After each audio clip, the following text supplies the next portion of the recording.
Hi friends, welcome back to my channel tech with Prem in Kannada. Friends, ಯಾರೆಲ್ಲ ಕಟ್ಟಡ ನಿರ್ಮಾಣ ಕಾಮಗಾರಿಗಳಲ್ಲಿ ಕೆಲಸ ಮಾಡುತ್ತಿರುವಂತಹ ಕಾರ್ಮಿಕರಿದ್ದೀರಿ, ಅಂಥವರಲ್ಲಿ ಯಾರೆಲ್ಲರೂ ಕರ್ನಾಟಕ ಸರ್ಕಾರ ಕಟ್ಟಡ ಮತ್ತು ಇತರೆ ನಿರ್ಮಾಣ ಕಾರ್ಮಿಕರ ಕಲ್ಯಾಣ ಮಂಡಳಿಯಲ್ಲಿ ನೋಂದಾಯಿಸಿಕೊಂಡು ನೀವು ಲೇಬರ್ ಕಾರ್ಡ್ ಅನ್ನು ಪಡ್ಕೊಂಡಿದ್ದೀರಿ, ಅಂಥವರಿಗೆ ಇದೊಂದು ಬಿಗ್ ಅಪ್ಡೇಟ್ ಆಗಿರುತ್ತದೆ. ಅಂತಂದ್ರೆ ನೀವಿಲ್ಲಿ ನೋಡ್ತಾ ಇರಬಹುದು, ನೋಂದಾಯಿತ ಕಟ್ಟಡ ಕಾರ್ಮಿಕರು ಕಟ್ಟಡ ಮತ್ತು ಇತರೆ ನಿರ್ಮಾಣ ಕಾಮಗಾರಿಗಳ ಸ್ಥಳಗಳಲ್ಲಿ ಕೆಲಸದಿಂದ ಉಂಟಾದ ಅಪಘಾತಗಳಲ್ಲಿ ಮೃತಪಟ್ಟಲ್ಲಿ ಅವರ ಇಬ್ಬರು ಮಕ್ಕಳಿಗೆ ಸ್ನಾತಕೋತ್ತರ ಪದವಿಯವರೆಗೆ ಮಂಡಳಿಯು ನಿಗದಿಪಡಿಸಿರುವ ಶೈಕ್ಷಣಿಕ ದರಗಳಿಗೆ ಅನುಗುಣವಾಗಿ ವಿದ್ಯಾರ್ಥಿ ವೇತನ ಹಾಗೂ ಶೈಕ್ಷಣಿಕ ಸಹಾಯಧನ ನೀಡುವ ಬಗ್ಗೆ ಅಂತ ಕೊಟ್ಟಿದ್ದಾರೆ. ಇದ್ರ ಬಗೆಗಿನ ಸಂಪೂರ್ಣವಾದ ಒಂದು ಮಾಹಿತಿಯನ್ನು ನಾನು ಈ ವಿಡಿಯೋದಲ್ಲಿ ನಿಮಗೆ ತಿಳಿಸ್ಕೊಡ್ತೇನೆ. ಯಾರೆಲ್ಲ ಕಟ್ಟಡ ನಿರ್ಮಾಣ ಕಾಮಗಾರಿಗಳಲ್ಲಿ ಕೆಲಸ ಮಾಡುತ್ತಿರುವಂತಹ ಕಾರ್ಮಿಕರು ಈ ವಿಡಿಯೋವನ್ನು ನೀವು ನೋಡ್ತಾ ಇದ್ದೀರಿ, ಅಂತವರು ನೀವು ಈ ವಿಡಿಯೋವನ್ನು ಸ್ಕಿಪ್ ಮಾಡದ ರೀತಿಯಲ್ಲಿ ಸಂಪೂರ್ಣವಾಗಿ ನೋಡಿಕೊಂಡು ಈ ಒಂದು ಮಾಹಿತಿಯನ್ನು ತಿಳ್ಕೊಬೇಕಾಗಿರುತ್ತೆ ಫ್ರೆಂಡ್ಸ್. ಹಾಗೇನೇ ಯಾರೆಲ್ಲ ಕಟ್ಟಡ ಕಾರ್ಮಿಕರು ಈ ಒಂದು ವಿಡಿಯೋವನ್ನು ನೋಡ್ತಾ ಇದ್ದೀರಿ, ಅಂತವರು ಪ್ರತಿಯೊಬ್ಬರು ಸಹ ಈ ವಿಡಿಯೋಗೆ ಒಂದು ಲೈಕ್ ಅನ್ನು ಮಾಡಬೇಕಾಗಿ ಕೇಳ್ಕೊಳ್ತಾ ಬನ್ನಿ ಫ್ರೆಂಡ್ಸ್, ವಿಡಿಯೋನ ಶುರು ಮಾಡೋಣ. ಅದಕ್ಕಿಂತ ಮುಂಚೆ ನೀವೇನಾದರೂ ನಮ್ಮ ಚಾನಲ್ಗೆ ಹೊಸಬರಾಗಿದ್ದೀರಿ, ನಮ್ಮ ಚಾನಲ್ನ ಸಬ್ಸ್ಕ್ರೈಬ್ ಮಾಡಿಕೊಂಡು ಬೆಲ್ ಐಕಾನ್ನ ಕ್ಲಿಕ್ ಮಾಡ್ಕೊಳ್ಳಿ ಫ್ರೆಂಡ್ಸ್. ನಾವು ಹಾಕೋ ಮುಂದಿನ ವಿಡಿಯೋದ ನೋಟಿಫಿಕೇಶನ್ ನಿಮಗೆ ಆ ತಕ್ಷಣ ಬಂದು ಸಿಗುತ್ತೆ ಫ್ರೆಂಡ್ಸ್. ಮೊದಲನೇದಾಗಿ ನೀವಿಲ್ಲಿ ನೋಡ್ತಾ ಇರಬಹುದು, ಮಂಡಳಿಯಲ್ಲಿ ಕಟ್ಟಡ ಮತ್ತು ಇತರೆ ನಿರ್ಮಾಣ ಕಾರ್ಮಿಕರನ್ನು ನೋಂದಾಯಿಸಿ ಅವರಿಗೆ ವಿವಿಧ ಕಲ್ಯಾಣ ಮತ್ತು ಸಾಮಾಜಿಕ ಭದ್ರತಾ ಯೋಜನೆಗಳನ್ನು ಜಾರಿ ಮಾಡಲಾಗುತ್ತಿದೆ. ಫಲಾನುಭವಿಯು 60 ವರ್ಷ ಪೂರೈಸಿದ ನಂತರ ಅಥವಾ ಯಾವುದೇ ವರ್ಷದಲ್ಲಿ 90 ದಿನಗಳ ಕಾಲ ಕಟ್ಟಡ ಮತ್ತು ಇತರೆ ನಿರ್ಮಾಣ ಕೆಲಸವನ್ನು ನಿರ್ವಹಿಸದಿದ್ದಲ್ಲಿ ಮಂಡಳಿಯಲ್ಲಿ ಅವರ ಸದಸ್ಯತ್ವವು ಅಂತ್ಯಗೊಳ್ಳುತ್ತದೆ. ಹಾಗೂ ಇದಲ್ಲದೆ ಫಲಾನುಭವಿಯು ಮರಣ ಹೊಂದಿದ ನಂತರ ಅವರ ಕುಟುಂಬ ಸದಸ್ಯರು ಅರ್ಹತಾ ಮಾನದಂಡಗಳಿಗೆ ಒಳಪಟ್ಟು ಕುಟುಂಬ ಪಿಂಚಣಿಯನ್ನು ಹೊರತುಪಡಿಸಿ ಬೇರೆ ಯಾವುದೇ ಸೌಲಭ್ಯಕ್ಕೆ ಅರ್ಹರಿರುವುದಿಲ್ಲ. ಹಾಗೂ ಕಟ್ಟಡ ಮತ್ತು ಇತರೆ ನಿರ್ಮಾಣ ಕಾರ್ಮಿಕರು ಆರ್ಥಿಕವಾಗಿ ದುರ್ಬಲರಾಗಿದ್ದು ಅಪಘಾತದಿಂದಾಗಿ ಕುಟುಂಬದ ಆಧಾರ ಸ್ತಂಭವನ್ನು ಕಳೆದುಕೊಂಡಾಗ ಅವರ ಕುಟುಂಬದ ಸದಸ್ಯರಿಗೆ ಜೀವನ ನಿರ್ವಹಣೆಯು ಕಷ್ಟಕರವಾಗಿರುತ್ತದೆ. ಹಾಗೂ ಆರ್ಥಿಕ ತೊಂದರೆಯಿಂದ ಇಂತಹ ಫಲಾನುಭವಿಗಳ ಮಕ್ಕಳಿಗೆ ತಮ್ಮ ವಿದ್ಯಾಭ್ಯಾಸವನ್ನು ಮುಂದುವರೆಸಲು ಅಡಚಣೆ ಉಂಟಾಗಬಹುದಾಗಿರುತ್ತದೆ.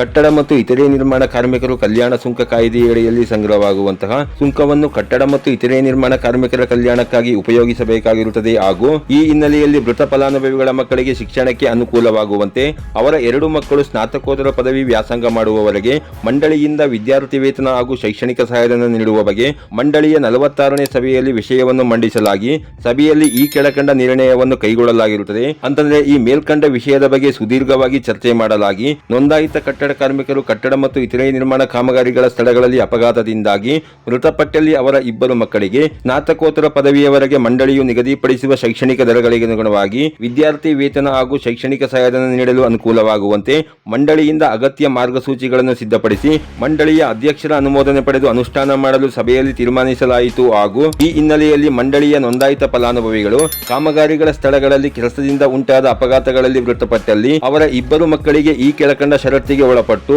ಶೈಕ್ಷಣಿಕ ಧನ ಸಹಾಯವನ್ನು ಪಾವತಿಸಲು ಆದೇಶಿಸಲಾಗಿದೆ ಅಂತ ಕೊಟ್ಟಿದ್ದಾರೆ ಫ್ರೆಂಡ್ಸ್. ಹಾಗೆಯೇ ಯಾವೆಲ್ಲ ಷರತ್ತುಗಳನ್ನು ವಿಧಿಸಲಾಗಿದೆ ಅನ್ನೋದನ್ನು ನೋಡೋದಾದ್ರೆ, ಮಂಡಳಿಯ ನೋಂದಾಯಿತ ಫಲಾನುಭವಿಗಳು ಕೆಲಸದ ಸ್ಥಳಗಳಲ್ಲಿ ಕೆಲಸದಿಂದ ಉಂಟಾದ ಅಪಘಾತಗಳಲ್ಲಿ ಮೃತಪಟ್ಟಲ್ಲಿ ಮಾತ್ರ ಅವರ ಇಬ್ಬರು ಮಕ್ಕಳು ಸ್ನಾತಕೋತ್ತರ ಪದವಿಯವರೆಗೆ ಶೈಕ್ಷಣಿಕ ಧನ ಸಹಾಯವನ್ನು ಪಡೆಯಲು ಅರ್ಹರಿರುತ್ತಾರೆ. ಹಾಗೂ ಮರಣದ ಸಮಯದಲ್ಲಿ ಫಲಾನುಭವಿಯ ಮಂಡಳಿಯ ಸದಸ್ಯತ್ವದ ಅವಧಿಯು ಚಾಲ್ತಿಯಲ್ಲಿರಬೇಕಾಗಿರುತ್ತದೆ ಅಥವಾ ಸದಸ್ಯತ್ವವು ಮುಕ್ತಾಯಗೊಂಡ 12 ತಿಂಗಳ ಒಳಗೆ ಅಪಘಾತ ಸಂಭವಿಸಿರಬೇಕಾಗಿರುತ್ತೆ ಫ್ರೆಂಡ್ಸ್. ಅಂತಂದ್ರೆ ಈ ಒಂದು ಸೌಲಭ್ಯಕ್ಕೆ ನೀವು ಅರ್ಜಿ ಹಾಕುವ ಸಮಯದಲ್ಲಿ ಮರಣ ಹೊಂದಿರುವಂತಹ ಕಾರ್ಮಿಕನ ಲೇಬರ್ ಕಾರ್ಡ್ ಏನಿದೆ ಅದು ಚಾಲ್ತಿಯಲ್ಲಿರಬೇಕಾಗಿರುತ್ತದೆ. ಅಂತಂದ್ರೆ ಲೇಬರ್ ಕಾರ್ಡ್ ಆಕ್ಟಿವ್ ಅಲ್ಲಿ ಇರಬೇಕಾಗಿರುತ್ತದೆ. ಅಥವಾ ಅವನ ಲೇಬರ್ ಕಾರ್ಡ್ ಇನ್ಆಕ್ಟಿವ್ ಆದ 1 ವರ್ಷದ ಒಳಗೆ ಅಪಘಾತ ಸಂಭವಿಸಿ ಮರಣ ಹೊಂದಿರುವಂತಹ ಕಾರ್ಮಿಕರ ಅವಲಂಬಿತರು ಮಾತ್ರ ಈ ಒಂದು ಅರ್ಜಿಯನ್ನು ಸಲ್ಲಿಸಬೇಕಾಗಿರುತ್ತೆ ಫ್ರೆಂಡ್ಸ್. ಹಾಗೆಯೇ ಮಂಡಳಿಯು ಶೈಕ್ಷಣಿಕ ಧನ ಸಹಾಯ ಪಾವತಿಸಲು ಆಯಾ ಶೈಕ್ಷಣಿಕ ಸಾಲಿನಲ್ಲಿ ನಿಗದಿಪಡಿಸಿರುವ ಶೈಕ್ಷಣಿಕ ಧನ ಸಹಾಯದ ದರಗಳನ್ವಯ ಧನ ಸಹಾಯವನ್ನು ಪಾವತಿಸಲಾಗುವುದು ಅನ್ನುವ ಒಂದು ಮಾಹಿತಿಯನ್ನು ಕೊಟ್ಟಿರುತ್ತಾರೆ. ಹಾಗೂ ಯಾವ ವಿದ್ಯಾರ್ಥಿಗಳಿಗೆ ಪ್ರಥಮವಾಗಿ ಶೈಕ್ಷಣಿಕ ಧನ ಸಹಾಯವನ್ನು ಮಂಜೂರು ಮಾಡಲಾಗಿದೆಯೋ ಅದೇ ಇಬ್ಬರು ವಿದ್ಯಾರ್ಥಿಗಳಿಗೆ ಮಾತ್ರ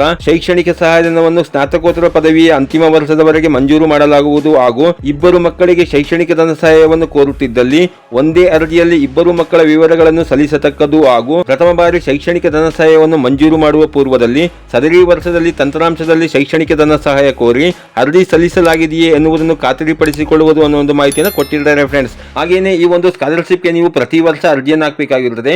ಮೊದಲನೇ ವರ್ಷ ನೀವು ಅರ್ಜಿ ಹಾಕಬೇಕಾದ್ರೆ ನಿಮ್ಮ ಹತ್ರ ಇರಬೇಕಾಗಿರುವ ದಾಖಲೆಗಳು ಯಾವುವು ಅನ್ನೋದನ್ನ ನೋಡೋದಾದ್ರೆ, ಈ ರೀತಿಯ ಅಪ್ಲಿಕೇಶನ್ ಫಾರಂ ಬೇಕಾಗುತ್ತೆ. ಮರಣ ಹೊಂದಿರುವಂತಹ ಕಾರ್ಮಿಕನ ಚಾಲ್ತಿಯಲ್ಲಿರುವಂತಹ ಲೇಬರ್ ಕಾರ್ಡ್ ಬೇಕಾಗುತ್ತೆ. ಮರಣ ಹೊಂದಿರುವಂತಹ ಕಾರ್ಮಿಕನ ಮರಣ ಪ್ರಮಾಣ ಪತ್ರ ಬೇಕಾಗುತ್ತೆ. ಅಪಘಾತ ಮರಣ ಸಂಭವಿಸಿರುವ ಬಗ್ಗೆ ನಿಮಗೆ ಪ್ರಥಮ ವರ್ತಮಾನ ವರದಿ ಅಂತಂದ್ರೆ FIR ಕಾಪಿ ಜೆರಾಕ್ಸ್ ಬೇಕಾಗುತ್ತೆ, ಅಥವಾ ಅಸಹಜ ಸಾವಿನ ವರದಿ ಬೇಕಾಗುತ್ತೆ, ಅಥವಾ ಮರಣೋತ್ತರ ತನಿಖಾ ವರದಿಯನ್ನು ನೀವು ಇಟ್ಕೊಂಡಿರಬೇಕಾಗಿರುತ್ತೆ ಫ್ರೆಂಡ್ಸ್. ಹಾಗೇನೆ ಸಂಬಂಧಪಟ್ಟ ವಿದ್ಯಾಸಂಸ್ಥೆಯಿಂದ ಪಡೆದಂತಹ ಮಕ್ಕಳ ವ್ಯಾಸಂಗ ಪ್ರಮಾಣ ಪತ್ರ ಬೇಕಾಗುತ್ತೆ, ಇಂದಿನ ವರ್ಷದ ಅಂಕಪಟ್ಟಿ ಬೇಕಾಗುತ್ತೆ, ಶೈಕ್ಷಣಿಕ ಧನ ಸಹಾಯವನ್ನು ಕೋರುತ್ತಿರುವ ಶೈಕ್ಷಣಿಕ ವರ್ಷದಲ್ಲಿ ಪಾವತಿಸಿರುವಂತಹ ಶಾಲಾ ಶುಲ್ಕದ ರಸೀದಿಯನ್ನು ನೀವು ಇಟ್ಕೊಂಡಿರಬೇಕಾಗಿರುತ್ತದೆ. ಹಾಗೇನೆ ಯಾರು ಇದಕ್ಕೆ ಅರ್ಜಿಯನ್ನ ಹಾಕ್ತಾ ಇದ್ದೀರಿ ಅಂತವರ ಆಧಾರ್ ಕಾರ್ಡ್ಗೆ ಸೀಡಿಂಗ್ ಆಗಿರುವಂತಹ ಬ್ಯಾಂಕ್ ಪಾಸ್ ಪುಸ್ತಕ ಬೇಕಾಗುತ್ತೆ. ಮತ್ತು ಹಾಗೇನೆ ಈ ಒಂದು ಸ್ಕಾಲರ್ಶಿಪ್ ನ ಮುಂದುವರಿಕೆಗಾಗಿ ಅಂತಂದ್ರೆ 2ನೇ ಬಾರಿ ನೀವು ಈ ಸ್ಕಾಲರ್ಶಿಪ್ ಗೆ ಅರ್ಜಿಯನ್ನ ಹಾಕ್ತಾ ಇದ್ರೆ ಅಂತವರು ನೀವು ಯಾವ ದಾಖಲೆಗಳನ್ನ ಇಟ್ಕೊಂಡು ಅರ್ಜಿ ಹಾಕಬೇಕು ಅಂತಂದ್ರೆ ಇಂದಿನ ವರ್ಷದ ಶೈಕ್ಷಣಿಕ ಧನ ಸಹಾಯದ ಮಂಜೂರಾತಿ ಆದೇಶ ಪ್ರಮಾಣ ಪತ್ರವನ್ನು ನೀವು ಇಟ್ಕೊಂಡಿರಬೇಕಾಗಿರುತ್ತದೆ. ಸಂಬಂಧಪಟ್ಟ ವಿದ್ಯಾಸಂಸ್ಥೆಯಿಂದ ಪಡೆದಂತಹ ವ್ಯಾಸಂಗ ಪ್ರಮಾಣ ಪತ್ರ ಬೇಕಾಗುತ್ತೆ, ಇಂದಿನ ವರ್ಷದ ಅಂಕಪಟ್ಟಿ ಬೇಕಾಗುತ್ತೆ, ಶೈಕ್ಷಣಿಕ ಧನ ಸಹಾಯವನ್ನು ಕೋರುತ್ತಿರುವಂತಹ ಶೈಕ್ಷಣಿಕ ವರ್ಷದಲ್ಲಿ ಪಾವತಿಸಿರುವಂತಹ ಶಾಲಾ ಶುಲ್ಕದ ರಸೀದಿಯನ್ನು ನೀವು ಇಟ್ಕೊಂಡಿರಬೇಕಾಗಿರುತ್ತದೆ. ಹಾಗೇನೆ ಅರ್ಜಿದಾರನ ಆಧಾರ್ ಕಾರ್ಡ್ಗೆ ಸೀಡಿಂಗ್ ಆಗಿರುವಂತಹ ಬ್ಯಾಂಕ್ ಪಾಸ್ ಪುಸ್ತಕ ಬೇಕಾಗುತ್ತೆ ಮತ್ತು ಆಧಾರ್ ಕಾರ್ಡ್ಗೆ ಲಿಂಕ್ ಇರುವಂತಹ ಮೊಬೈಲ್ ನಂಬರ್ ನೀವು ಇಟ್ಕೊಂಡು ಅರ್ಜಿಯನ್ನು ಹಾಕಬೇಕಾಗಿರುತ್ತೆ ಫ್ರೆಂಡ್ಸ್. ಯಾರೆಲ್ಲ ಈ ಒಂದು ಸೌಲಭ್ಯದ ಮುಖಾಂತರ ಈ ಒಂದು ಸ್ಕಾಲರ್ಶಿಪ್ ಗೆ ಅರ್ಜಿ ಹಾಕಿ ಈ ಒಂದು ಸ್ಕಾಲರ್ಶಿಪ್ ಅನ್ನ ಪಡ್ಕೊಬೇಕು ಅಂತ ಇದ್ದೀರಿ, ಮೃತ ಫಲಾನುಭವಿಯ ಪತಿ ಅಥವಾ ಪತ್ನಿ ಅಥವಾ ಮಕ್ಕಳು ಅಂತವರು ಈ ರೀತಿಯ ಅರ್ಜಿ ಫಾರಂ ಅನ್ನ ನೀವು ಮರಣ ಹೊಂದಿರುವಂತಹ ಕಾರ್ಮಿಕನು ಲೇಬರ್ ಕಾರ್ಡ್ ಅನ್ನ ಯಾವ ಕಾರ್ಮಿಕ ಕಚೇರಿಯಲ್ಲಿ ಮಾಡಿಸಿಕೊಂಡಿರ್ತಾರೋ ಆ ಕಾರ್ಮಿಕ ಕಚೇರಿಯಲ್ಲಿ ಈ ಅರ್ಜಿ ಫಾರಂ ಅನ್ನ ಇಸ್ಕೊಂಡು ಈ ಅರ್ಜಿ ಫಾರಂ ಅನ್ನ ಸಂಪೂರ್ಣವಾಗಿ ಭರ್ತಿ ಮಾಡಿ ಅದಕ್ಕೆ ನಾವು ತಿಳಿಸಿರುವಂತಹ ಈ ಎಲ್ಲಾ ಡಾಕ್ಯುಮೆಂಟ್ ಗಳ ಜೆರಾಕ್ಸ್ ಅನ್ನ ಅಟ್ಯಾಚ್ ಮಾಡಿ ಅದೇ ಕಾರ್ಮಿಕ ಕಚೇರಿಯಲ್ಲಿ ನೀವು ಅರ್ಜಿಯನ್ನು ಸಲ್ಲಿಸಬೇಕಾಗಿರುತ್ತೆ ಫ್ರೆಂಡ್ಸ್. ಹಾಗೇನೆ ಮೃತ ಫಲಾನುಭವಿಯ ನೋಂದಣಿ ಗುರುತಿನ ಚೀಟಿಯಲ್ಲಿ ಮಕ್ಕಳ ವಿವರಗಳು ನಮೂದಾಗಿರುವ ಪ್ರಕರಣಗಳಲ್ಲಿ ಸಂಬಂಧವನ್ನು ಸ್ಥಿರೀಕರಿಸುವ ಯಾವುದಾದರೂ ಸರ್ಕಾರದ ದಾಖಲೆಗಳನ್ನು ಸಲ್ಲಿಸತಕ್ಕದ್ದು ಅಂತ ಕೊಟ್ಟಿದ್ದಾರೆ. ಅಂತಂದ್ರೆ ಮರಣ ಹೊಂದಿರುವಂತಹ ಕಾರ್ಮಿಕನ ಲೇಬರ್ ಕಾರ್ಡ್ ನಲ್ಲಿ ಅವನ ಮಕ್ಕಳ ಹೆಸರೇನಾದರೂ ನಮೂದಾಗಿರದಿದ್ದಲ್ಲಿ ಅಂತಹ ವಿದ್ಯಾರ್ಥಿಗಳು ತಮ್ಮ ಜನನ ಪ್ರಮಾಣ ಪತ್ರದ ಜೆರಾಕ್ಸ್ ಅನ್ನ ನೀವು ದಾಖಲೆಗಳನ್ನು ನೀಡುವಂತಹ ಸಮಯದಲ್ಲಿ ನೀಡಬೇಕಾಗಿರುತ್ತೆ ಫ್ರೆಂಡ್ಸ್. ಹಾಗೇನೆ ಈ ಸೌಲಭ್ಯವನ್ನ ಕಟ್ಟಡ ಮತ್ತು ಇತರೆ ನಿರ್ಮಾಣ ಕಾರ್ಮಿಕರ ಕಲ್ಯಾಣ ಮಂಡಳಿಯಿಂದ ಇದೇ ವರ್ಷದಿಂದ ಅಂತಂದ್ರೆ 2025-26ರಿಂದ ಜಾರಿಗೆ ಬರುವಂತೆ ದಿನಾಂಕ 22/12/2025 ಮತ್ತು ನಂತರ ಮೃತಪಟ್ಟ ಫಲಾನುಭವಿಗಳ 2 ಮಕ್ಕಳಿಗೆ ಮಾತ್ರ ನೀಡಲಾಗುತ್ತೆ ಫ್ರೆಂಡ್ಸ್. ಹಾಗೇನೆ ಇದ್ರ ಬಗ್ಗೆ ಸಂಪೂರ್ಣವಾದ ಮಾಹಿತಿ ಇರುವಂತಹ PDF ನಿಮಗೆ ಬೇಕು ಅಂತಂದ್ರೆ ನಮ್ಮ ಚಾನೆಲ್ ನ ಅಧಿಕೃತ ಟೆಲಿಗ್ರಾಮ್ ಗ್ರೂಪ್ ನಲ್ಲಿ ಜಾಯಿನ್ ಆಗಿ ನಮಗೆ ಮೆಸೇಜ್ ಮಾಡಿದ್ದಲ್ಲಿ ನಾನು ನಿಮಗೆ ಈ ಒಂದು PDF ಅನ್ನ ಶೇರ್ ಮಾಡ್ತೇನೆ ಫ್ರೆಂಡ್ಸ್. ಹಾಗೇನೆ ಇದ್ರ ಬಗ್ಗೆ ನಿಮಗೆ ಇನ್ನೂ ಹೆಚ್ಚಿನ ಮಾಹಿತಿ ಬೇಕಾದಲ್ಲಿ ಈ ವಿಡಿಯೋದ ಕಾಮೆಂಟ್ ಬಾಕ್ಸ್ ನಲ್ಲಿ ಕಾಮೆಂಟ್ ಮಾಡಿ ಬೇಕಾದರೂ ಕೇಳಬಹುದಾಗಿರುತ್ತದೆ, ಅಥವಾ ಕಟ್ಟಡ ಮತ್ತು ಇತರೆ ನಿರ್ಮಾಣ ಕಾರ್ಮಿಕರ ಕಲ್ಯಾಣ ಮಂಡಳಿಯ ಈ ಹೆಲ್ಪ್ ಲೈನ್ ನಂಬರ್ಗೆ ಕಾಲ್ ಮಾಡಿ ಬೇಕಾದರೂ ನೀವು ಇದ್ರ ಬಗ್ಗೆ ಹೆಚ್ಚಿನ ಮಾಹಿತಿಯನ್ನು ತಿಳ್ಕೊಬಹುದಾಗಿರುತ್ತೆ ಫ್ರೆಂಡ್ಸ್. ಇದಾಗಿತ್ತು ಇವತ್ತಿನ ಮಾಹಿತಿ.